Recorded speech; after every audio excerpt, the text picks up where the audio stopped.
and to keep oneself from being polluted by the world. And I want to take just this first part, and we'll deal with the other stuff later, but to look after orphans. I want to hang on that word this morning. For a lot of years, I misunderstood this word orphan, right? I kind of thought, an orphan was like Annie, Orphan Annie. You know what I mean? Like, okay, God, I do care for the orphans if I knew any, but the fact is America's going pretty good, and we don't really have an orphanage per se. We have, people take care of whatever kids are in need, and so I kind of thought, well, if I lived in Africa or something, yeah, maybe that if I have orphanages, maybe, or South America, maybe I could do something. And it wasn't really until, and I'm still coming full term with this deal, it really wasn't until this process of studying for our own lives as we dealt with foster care that I began to realize that this word orphan in the Greek really means this: one who is deprived of parents or a father. So that's a much broader term than just this American idea of an orphanage, and an orphan lives there because they don't have a mom or dad. It's really this idea that someone who is deprived of that parental role in their life.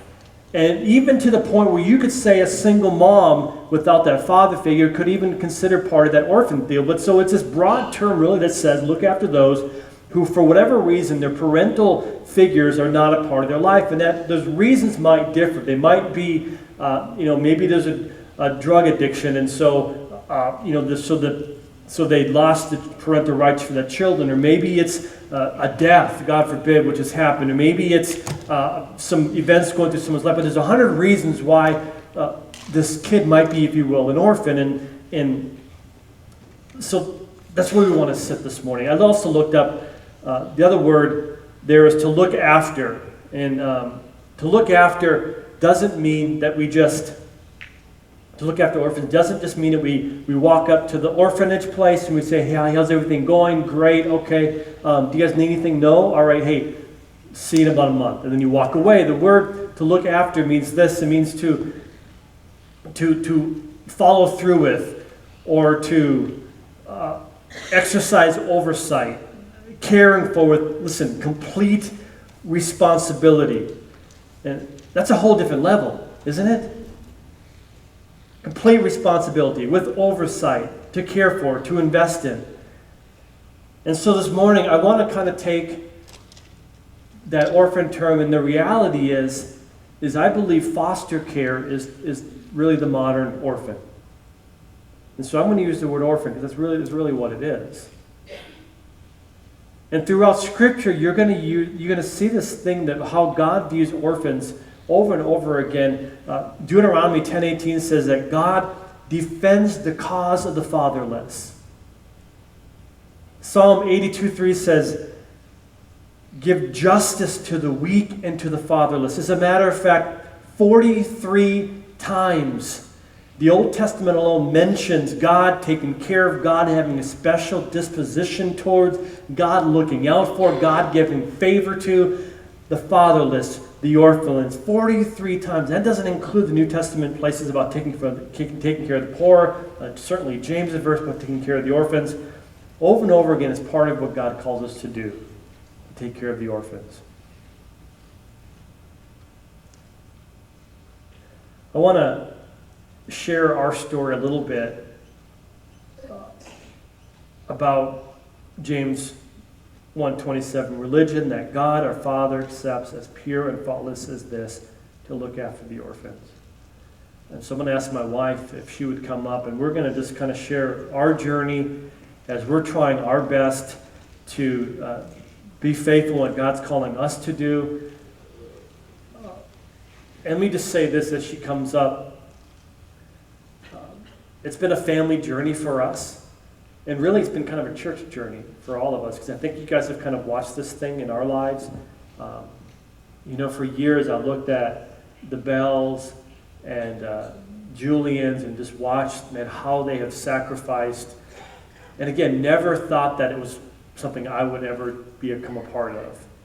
But maybe I'll let you share kind of maybe your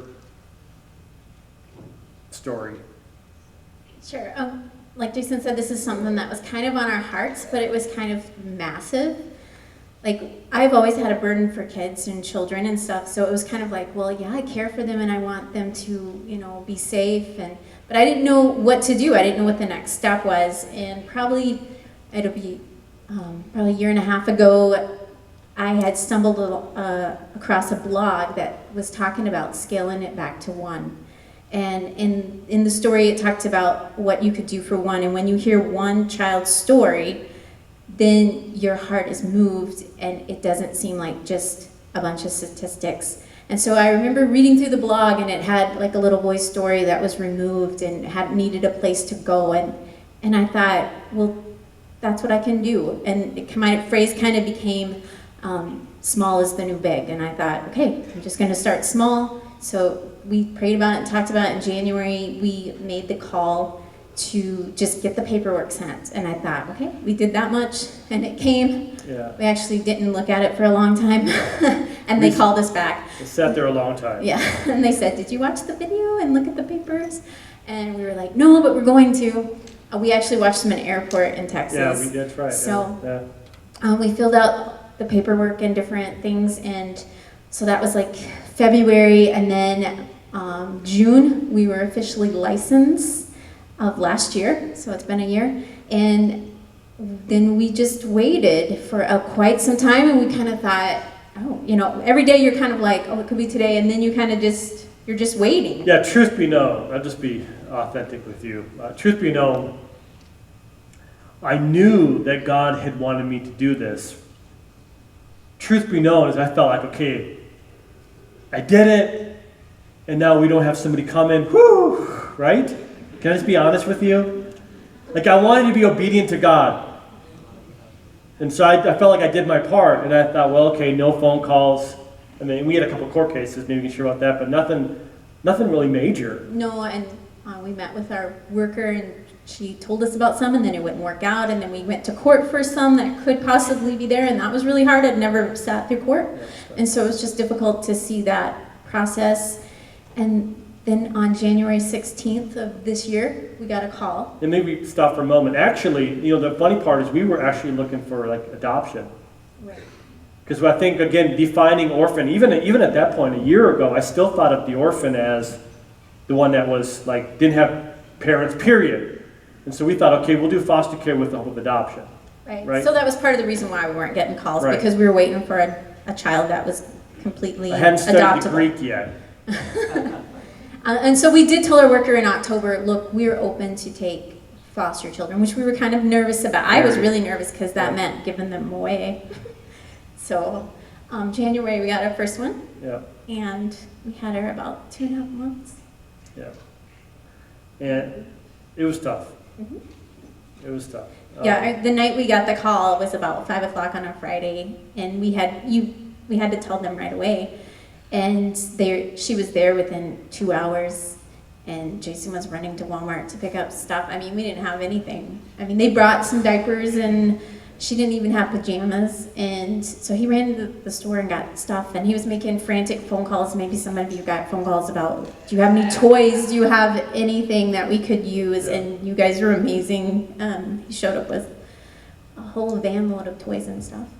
So I thought, maybe we could just be a little transparent today, and maybe share with you maybe our own journey. It's been such a short journey with this, but it has, yeah. Again, I look at like other people in our church body, and they probably would do a better job of sharing. But Actually, when we were talking about this week, I was like, I feel so unworthy to share. We've only done it for just a short time, and we're just normal people, and there's like amazing people who have done it for a long time. So I think one of the lessons that we're learning is this, that orphan care is both rewarding and devastating at the same time. Again, I'm such a mess. At first I took it as this hero deal. Remember last year when I did that Father's Day message on Father's Day Superman? I felt like the Superman guy, this hero. But then it dawned on me, the kids don't want a hero. The kids don't want to be there at all. As a matter of fact, no matter what environment those kids that you're watching, no matter what environment they came from, they would rather go back to that because they're familiar with it. And that was tough for me, so there is no like, here I am to save the day, don't you appreciate the sacrifice? It's far from that. It's,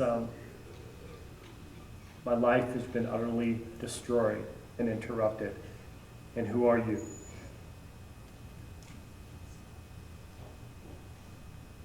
I think the second lesson we're learning, which is very tough, is we lose so a child and hopefully a biological family can win.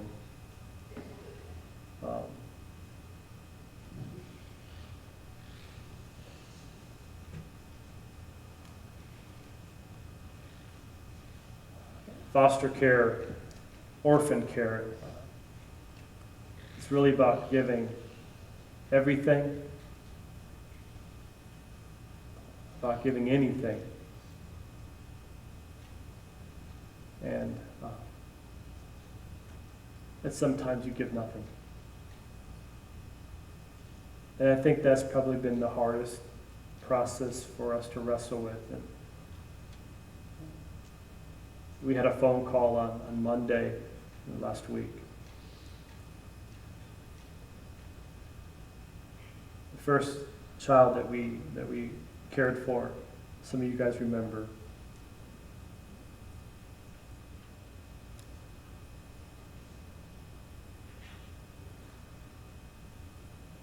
And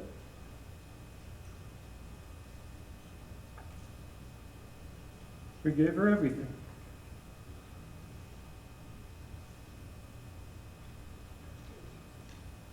I remember I was rocking her. I felt like I was holding Jesus himself, you know? And we had to get rid of her. It was tough. But nothing like what happened Monday.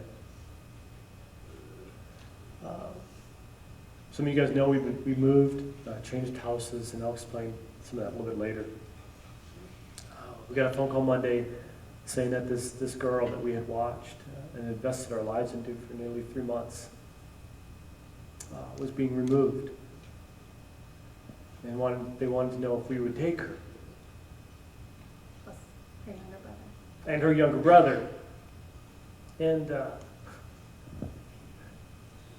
I was with Ben and Kelsey at the time. Right, Ben? And initially I said, yes! I can't believe it. They're coming back. And we went home and talked about it with the kids and family, and there was just no way we could do it. We just moved. We have 2 contractors in our home. We have another child. We didn't have our appliances hooked up. Appliances weren't hooked up. Listen, we lived, we had nothing. There's no way we could have 3 kids under the age of 2. After everybody in our house crying and going through it, I had to call her back and say, I know I said yes, but we can't do it. That day was perhaps the most difficult day of our life because it felt like a death. Orphan care will cost you everything. It'll cost you anything, but sometimes also nothing.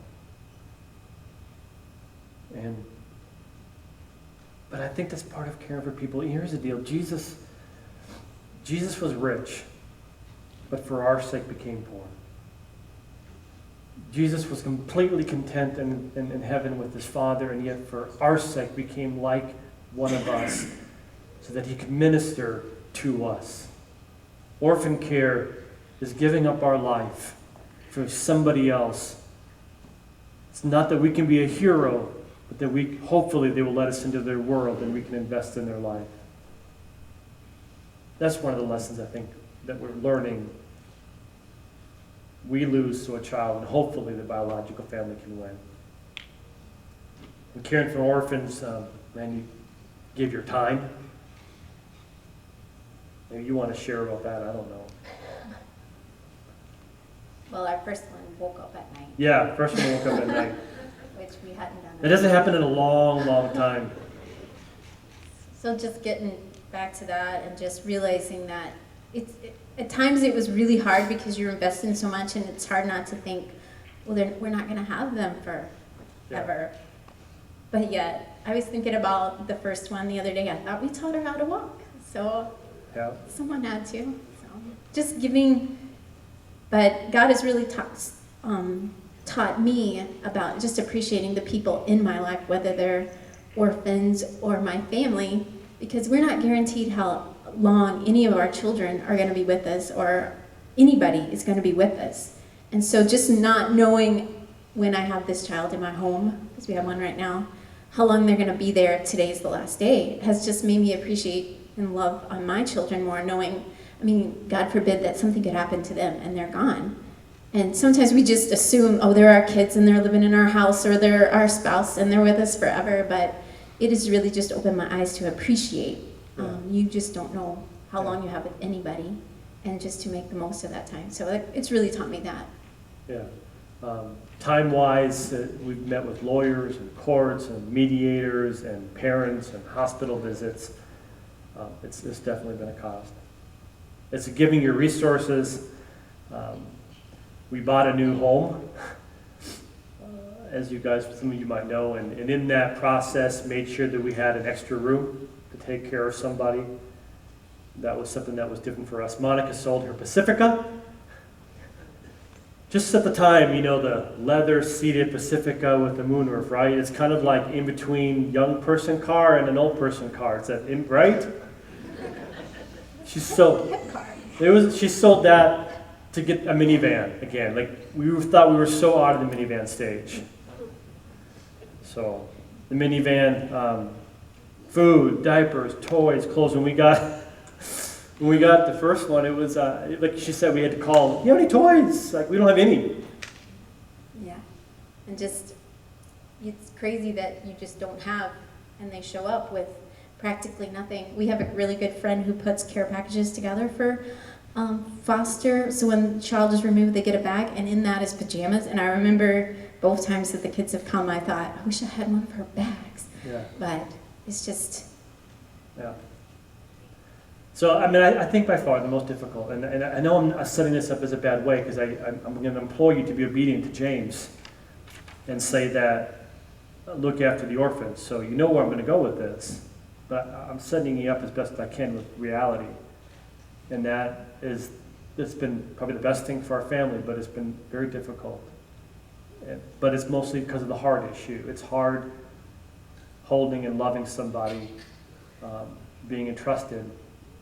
That's a hard deal, and then, you know, you always want them to go back home. You want them to go back to a healthy home, and that's always our fight. We want them to be a healthy home, but sometimes the homes they go back to aren't very healthy, and that's where it's very difficult to watch that and say, you got to be kidding me.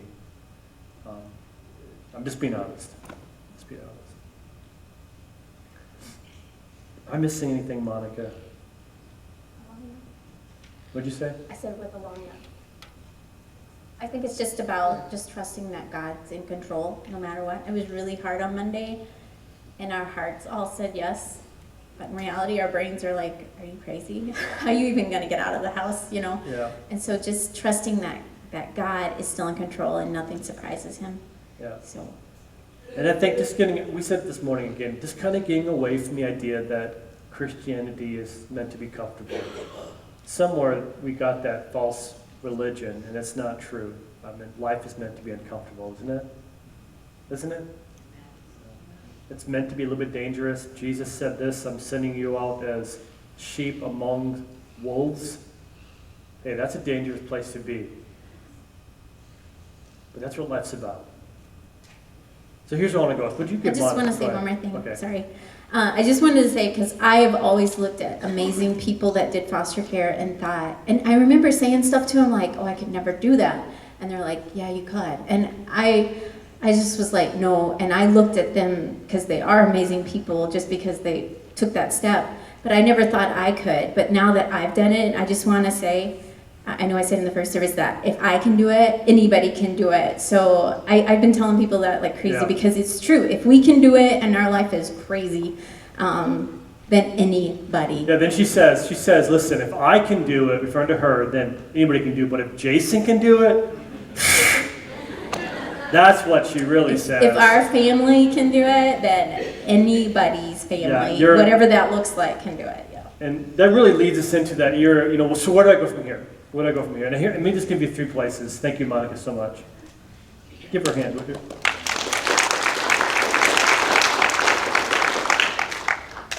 What now? And I think just to piggyback what Monica's saying, we have to do something. So there's 3 ways to respond. The first one is be an orphan parent, be a foster parent. I was looking at the stages of growth that a kid goes through. So to be a part of somebody's life at some of the most important times of their life is huge. It's huge.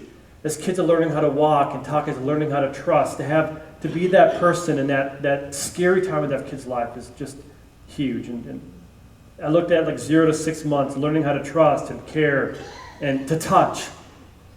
6 to 18 months, beginning to develop their own initiatives, but listen, they still need somebody around to make them feel safe. And they might become curious and easily distracted, but you build them up, you encourage them. That's a huge place for us to be a part of a kid's life. A child, 6 to 18 months, testing your boundaries, and that's a lot of fun, right?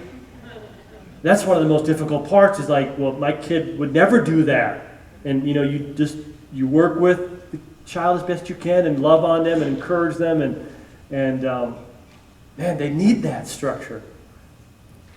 18 months to 3 years, they call it the thinking stage, and 3 to 6 years, the stage of self-awareness and imagination. The teen years. Yeah. When we said foster care, we were very specific. I'll help you out with this. You can kind of say, this is the group I'm looking for. We said no teenagers. Maybe at some point in our life when we get through this teenage stage that we're currently at, we'll bring some teenagers in. But right now, a half is too many. You know what I'm saying? I'm just kidding. But so we said, hey, ages 0 to 5, I think is what we said. Something of that nature. And so you can, but man, all these stages of their life. When is a good time? Can I just help you with this? When is a good time to do foster care or orphan care? There'll never be a good time. There'll never be a good time to have everything arranged, everything set up, everything in place. There's just never going to be a good time. The craziness of life is never going to slow down. I keep thinking it's going to. Like summer's here, it'll slow down. No, it doesn't. How many been saying that? Like it'll slow down. Anybody been saying that with me? And you've noticed it hasn't, right? Anybody kind of noticed this? Like we keep saying the same thing? There is never a great time. But it's not really a great time in a kid's life either. Are there some real issues to consider? I think there are. Health of your marriage, bringing somebody else into your home. What does that look like for your marriage? Health of your family. That's why we chose younger kids. Finances. The emotional capacity to give your life. What is best for your immediate, your family? That's a lot to consider. So there are some reasons why some of us will not be foster parents. But it doesn't excuse us from doing something. The second person is this. If you put this website up there, some of you say, you know what, man, I think I should adopt. I don't know if I can do this deal with having a child for a season and giving everything to them and then letting them go. And, I don't know if I can do that. There are some, what is the number I have? There are some, I think it's over 3,000 in Michigan alone, waiting to be adopted. Look at this website. This is Mayor. This will perhaps change your life forever as he scrolls through this. Every one of these pictures is adoptable right now. Every one of these pictures is waiting for a home. Every is a real person. Everyone. some 3,000 in Michigan, some 400,000 in foster care, I think nationwide. I'm not sure the numbers. You guys can help me with this, the professionals. But for some, it might just be, you know what, I just need to invest and give my life and to adopt and just go all the way with that. For some of us, and they have a great job in the bulletin, there's this description of all the ways you can get involved. But some of us, it might be support. We had great supporters in our church, and this church has been so great helping us. When we moved into this new house that we're in, we had about, I think it was this 3-day crunch before they were going to approve the house, and me to say it wasn't ready. So we had people from our church finishing stuff, hooking things up, bringing us food, and so, man, there's a lot of ways a church can get involved with people's lives they do in foster care, a lot of ways, and again, on your bulletin, there's a bunch of practical ways, but without the church, I'm not sure we would have been approved if those people would have came in and put up doors and walls and trim and all painted and food, so that was huge. Babysitters is huge. If I can go back to that situation on Monday, I think in hindsight, and this is what's so difficult for us, if we would have known somebody, maybe there's somebody here, but if we would have known somebody or maybe processed it better, someone that could have been more involved in taking care of kids, you have to be authorized and approved, to even watch foster kids, like from a foster parent. We are foster parents. If we want to have someone watch one of the children, you have to go through some situations. Maybe you guys can address that as well. But if we would have had a better contact with that, perhaps we could have had a support system over this last week where they could have helped watch during the day, because there's no way we could have had 3 kids in our home. It was impossible. We had one of them in daycare anyway. But that would be a great help. So it's really either be a foster parent, adopt, or give support. I think that's how we fulfill James 27. Religion that God our Father accepts as pure and faultless is this: to look after the orphan, to take care of the orphan, to watch out for the orphan. We have some guests with this morning, you guys. I lost my sheet with the introduction and everything, so I am so sorry. I even forgot. Can I call you Gary because I don't remember the name? That'd be like my dad. Yeah, see, I knew that. Right. What is it? Grant, that's right. I knew that. Good test. You passed the test. Good job for you. So if you would give Grant a hand, you guys.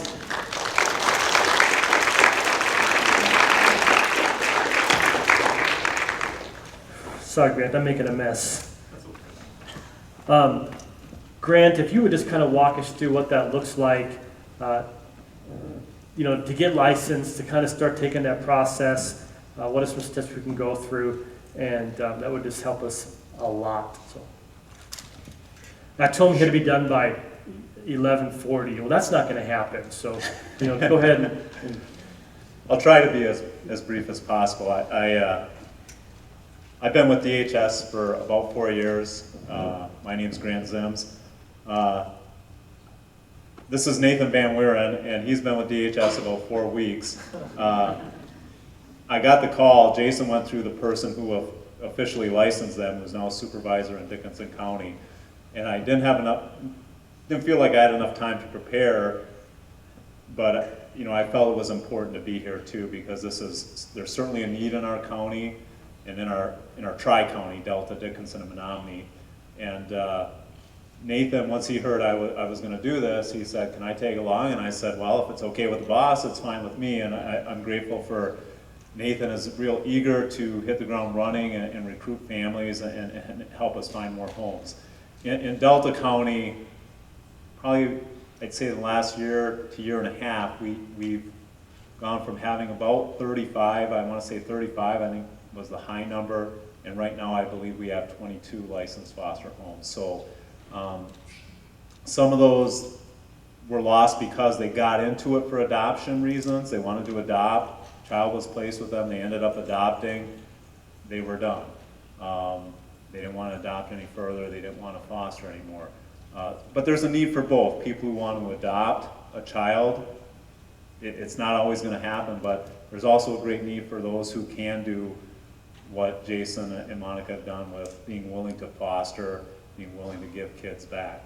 The primary goal, I think, for this morning is to put faces and names to our local agency, Delta County DHHS, now it's now the Department of Health and Human Services. Politicians like to change the names a lot, but we won't fault them for that. And that we're accessible and can be. You can call us. There's private agencies that do this work as well that we're partners with. I'll list those off for you real quick. Teaching Family Homes of the Upper Peninsula, Catholic Social Services, UP Family Solutions, UP Family Kids, and Child and Family Services of the UP. They do this work also, and so you can go through this process with any of them. I just want to kind of cover the technical aspects of it. I think Jason and Monica did an excellent job of giving you a feel, kind of the emotional roller coaster that this can be getting into becoming a foster parent. So I'll kind of focus on the technical stuff. Licensing is a legal process, so when you're dealing with the government, there's lots of policy and procedure that have to be followed. Not only are we licensing the home, but we're also licensing the family. So we're looking at the home meets a lot of standards, and the family meets all the criteria that have to be met. So, and they touched on that. The whole family has to be on board for this. If you're married and both you and your spouse want to do this, but the kids are like, nah, then maybe it's not a good idea. So, that's something to work through.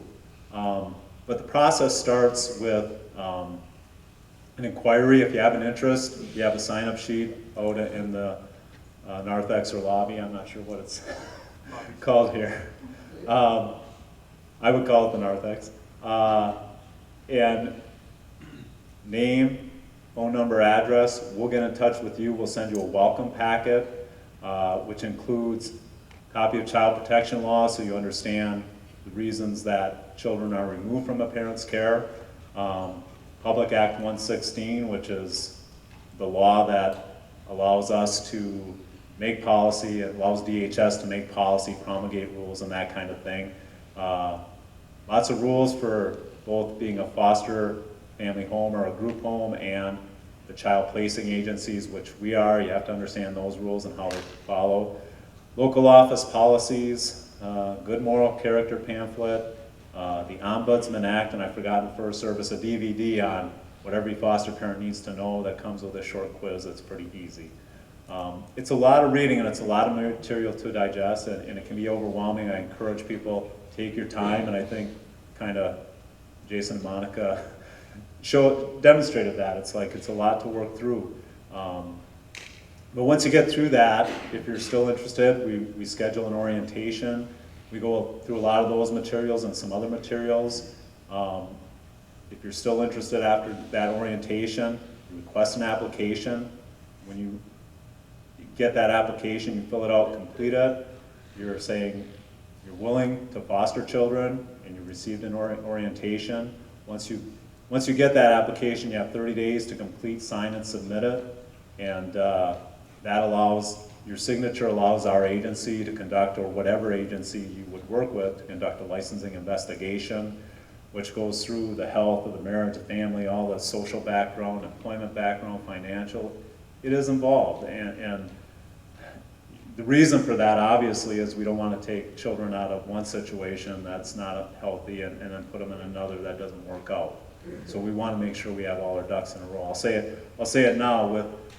I've done all the jobs at DHS related to children's services, and when I'm doing foster care, working with the biological parents who the children are removed from, I tell them, this is a team effort. Our goal is to get these kids back to you, if at all possible, if you can deal with the issues you need to deal with. The team, though, on this team, the children are the quarterback. Football.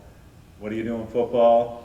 You protect the quarterback, and that's the bottom line in our business, is we're here to make sure the children are safe, have a safe, stable, and loving environment. If they're not able to be returned back home, that we can find them a long-term, permanent, forever family that's going to provide them the stability, safety, nurturing that they need. So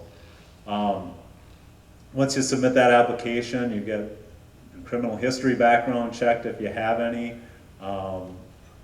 central registry check, that kind of thing. You get fingerprinted, that gets sent in to make sure we're not missing anything.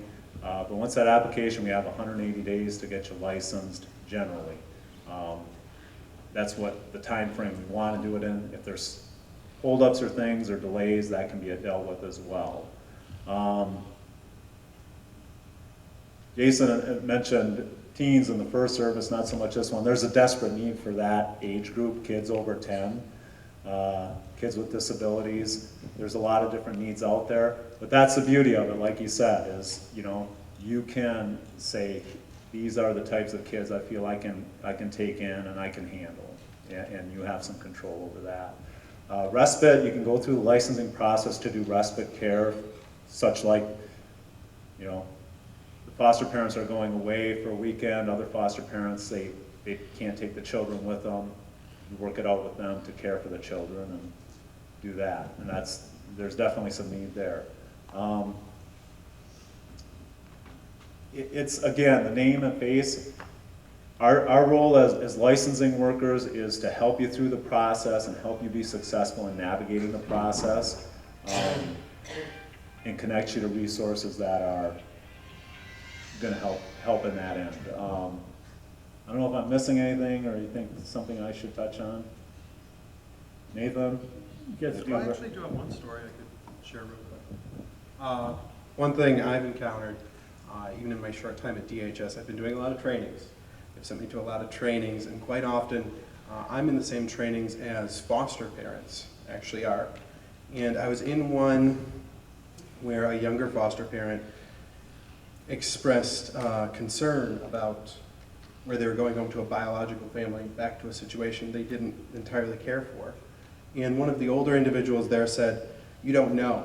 You don't know what they actually learned in their short time with you. They might have learned something, they might have gotten a window of normalcy that they're going to follow for the rest of their life to try to work for something that they've seen that they really want." You can make a huge difference in a kid's life by participating actively in this way, and I just wanted to share that with you quickly. Yeah, that's great. Thank you guys so much. Would you give them a hand? Thank you.